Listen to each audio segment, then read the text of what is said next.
அப்புறம் பாட்டி மேடம், உங்களுக்கு வேற ஏதாவது தேவைப்பட்டுச்சுன்னா அழகான என் பேரை சொல்லி கூப்பிட்டீங்கன்னா உடனே ஓடி வந்து உங்க முன்னாடி நிப்பேன். உங்க பேர் என்ன? இப்போ கொஞ்ச நேரத்துக்கு முன்னாடி தானே மித்ரா மேடம் என் பேரை சொல்லி கூப்பிட்டாங்க, அதுக்குள்ள மறந்துட்டீங்களா? சரி, நானே சொல்றேன். மை நேம் இஸ் தவக்கலை. தவக்கலையா? You mean frog? இது லுங்கிங்க. ஃப்ராக்ன்றது சின்ன பசங்க போடுறது.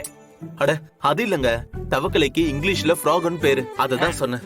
இது தமிழ்நாட்டு தவக்கலை, நீங்க தமிழ்லயே பேசுங்க. சரி தவக்கல, ஏதாவது வேணும்னா நாங்க கூப்பிடுறோம். Okay madam.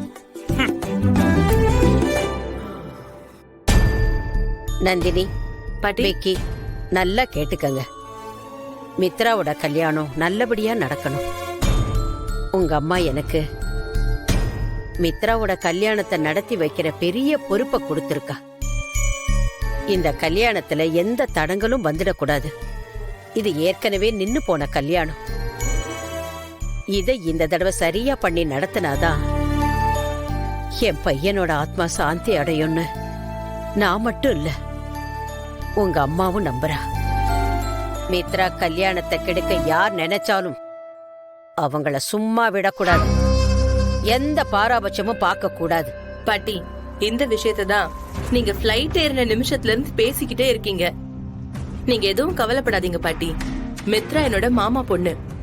அவ கல்யாணத்தை நல்லபடியா நடத்தி வைக்கிற பொறுப்பு எனக்கும் இருக்குல்ல. நாங்க பாத்துக்கிறோம். விக்கி, உனக்கும் சேர்த்துதான் சொல்றேன். நீயும் நந்தினி கூட இருந்து மித்ராவோட கல்யாண வேலையெல்லாம் பாத்துக்கோ. சரிங்க பாட்டி. சரி சரி, அவங்க ரூமுக்கு போய் ஃப்ரெஷ் அப் ஆயிட்டு ரெஸ்ட் எடுங்க. நானும் கொஞ்ச நேரம் தூங்குறேன். சரி பாட்டி, நீங்களும் ரெஸ்ட் எடுங்க.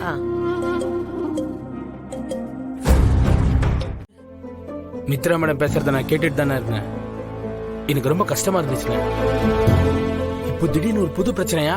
மித்ரா மேடத்தோட பாட்டி, அத்தை பசங்கன்னு எல்லாரும் கல்யாணத்தை எடுத்து நடத்துறேன்னு வந்து நிக்கிறாங்க. இதெல்லாம் எப்படி சமாளிக்க போறீங்கன்னு எனக்கு சத்தியமா தெரியலண்ணே. எனக்கு உங்களை நினைச்சாதான் ரொம்ப கவலையா இருக்கு.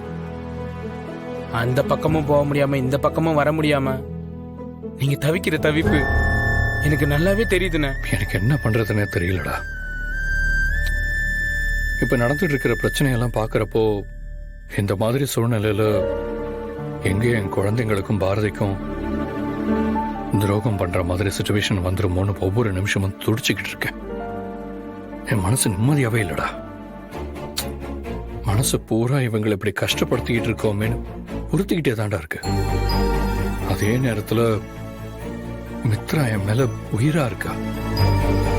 நான் இல்லைன்னு தெரிஞ்சா செத்துருவேன்ற அளவுக்கு யோசிக்கிறான். அவளை என்ன பண்றது, எப்படி சமாளிக்கிறதுன்னு எனக்கு ஒண்ணுமே புரியல. என்ன நம்பி இருக்கிற அந்த 3 பேரை பத்தி யோசிக்கிறதா, இல்ல என் மேல காதலோட எனக்காகவே வாழ்ந்துட்டு இருக்கிற மித்ராவை பத்தி யோசிக்கிறதா, எனக்கு ஒண்ணுமே புரியல. தவற கடவுள் ஏன் என்னை இப்படி சோதிக்கிறாருன்னு தெரியல. அண்ணே, உங்க மனசு படுற பாடு என்னன்னு என்னால புரிஞ்சுக்க முடியுதுண்ணே. ஆனா நான் சொல்றேன்னு தப்பா எடுத்துக்காதீங்க. இந்த நிமிஷம் நீங்க யோசிக்க வேண்டியது பாரதி அண்ணியையும் குழந்தைங்களையும் பத்தி மட்டும்தான். நீங்க அவங்களுக்கு இல்லாம போனா அவங்க என்ன ஆவாங்கன்னு நினைச்சு பார்க்கவே பயமா இருக்குண்ணே. அண்ணி குழந்தைங்களை வச்சுக்கிட்டு படுற பாட்டை நீங்க பாத்துக்கிட்டு தானே இருக்கீங்க. உங்களால மட்டும்தான் அவங்கள சந்தோஷமாவும் நிம்மதியாவும் பாதுகாப்பாவும் பாத்துக்க முடியும். மித்ரா மேடத்தை பத்தி யோசிக்கிறதுக்கு இது சரியான டைம் இல்லைண்ணே. அண்ணே, யார் யார் கூட சேருவாங்கன்னு அந்த கடவுள் தான் முடிவு பண்றாரு.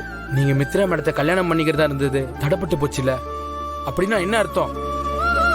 உங்க பழைய வாழ்க்கையை உங்களுக்கு ஞாபகப்படுத்தி பாரதி என்னோட சேர்த்து வைக்கிறதுக்காக தான் நாம நல்லதாவே நினைப்போம். நீ சொல்றதெல்லாம் எனக்கும் புரியாம இல்ல. ஆனா மொத்தத்துல அவங்க 2 பேரும் எந்த தப்பும் பண்ணல. எல்லா தப்பையும் நான் தான் பண்ணிருக்கேன். இப்ப கூட போய் பாரதி கிட்ட எல்லாத்தையும் கேட்டுற முடியும். அதுக்கு எனக்கு ஒரு நிமிஷம் போதும். ஏன் பாரதி நான் தான் அவளோட புருஷன்னு வெளிப்படையா சொல்ல மாட்டேங்கிறா? அது மட்டும் இல்ல, மித்ராவுக்கு எல்லா உண்மையும் தெரிஞ்சுதான் என்கிட்ட இருந்து மறைக்கிறாளோன்னு சந்தேகமா இருக்கு. இது எல்லாத்துலயும் ஏதோ ஒரு விஷயம் மறைஞ்சு போய் ரொம்ப மர்மமா இருக்கு. ஏன் எல்லாரும் அவங்கவுங்க இடத்துல இருந்துகிட்டு இந்த விஷயத்தை என்கிட்ட இருந்து மறைக்கிறாங்க? அதை அவங்க வாயாலே சொல்ல வைக்கணும் தான் நான் இவ்வளவு நாள் பொறுமையா வெயிட் பண்ணிட்டு இருக்கேன். நீங்க சொல்றது வாஸ்தவம் தானே, ஆனா இப்போ இங்க நடக்கிறதெல்லாம் பார்த்தா இனிமே அதுக்கு நேரம் இருக்கிற மாதிரி தெரியலையே என்ன. அவங்களா வந்து சொல்லுவாங்கன்னு வெயிட் பண்ணி கடைசியில இந்த விஷயம் கல்யாணம் வரைக்கும் போயிடும் போல இருக்கேன் என்ன. இப்போ இந்த லண்டன்காரங்க வந்திருக்கிறதையும் பேசுறதையும் பார்த்தா இது இன்னும் பெரிய பிரச்சனையாகும் போல இருக்கேன். இப்போ ஒன்னும் கெட்டு போகலண்ணே, நீங்க உடனே போய் பாரதி அண்ணகிட்ட மனசை விட்டு எல்லா விஷயத்தையும் பேசிடுங்கண்ணே. உண்மை தெரியட்டுண்ணே, அப்பதான் உங்களால தெளிவா ஒரு முடிவெடுக்க முடியும். இல்லனா இப்ப இருக்கிற மாதிரியே நீங்க கடைசி வரைக்கும் குழப்பத்தோட தானே இருப்பீங்க. இல்ல தவக்கல, அவசரப்பட்டு நான் பேச போய் அதனால வர பிரச்சனைய தாங்கிக்கிற நிலைமையில நான் இப்ப இல்ல. மித்ரா பாரதி 2 பேருக்கு நடுவுல மாட்டிக்கிட்டு என்ன பண்றதுன்னு தெரியாம பைத்தியம் பிடிச்சு போய் நிக்கிறேன். ஒரு சமயம் பாரதியோட சேர்ந்து பாரதிக்காக நிக்கணும்னு தோணுது. இன்னொரு பக்கம் என்ன காதலிக்கிற மித்ராவுக்காக நான் என்ன பண்ண போறேன்னு தெரியாம நிக்கிறேன். அண்ணே, பிரச்சனைன்னு ஒண்ணு இருந்தா அதுக்கு கண்டிப்பா ஒரு முடிவுன்னு ஒண்ணு இருக்கும்ண்ணே. அந்த முடிவு என்னன்னு நீங்க தானே தேடி கண்டுபிடிக்கணும். தீர்வை பத்தி மட்டும் யோசிங்க, அது உங்க கண்ணுக்கே தெரியும். அதை விட்டுட்டு இப்படி குழப்பத்துல இருக்கிறதால யாருக்கும் எந்த பிரயோஜனமும் இல்லைண்ணே. அதனால தேவையில்லாம மனசங்கடமும் வருத்தமும் தான் மிஞ்சம். நல்லா யோசிங்க. நீங்க படிச்சவரு, உங்களுக்கு நான் சொல்லி தெரிய வேண்டியதில்லை.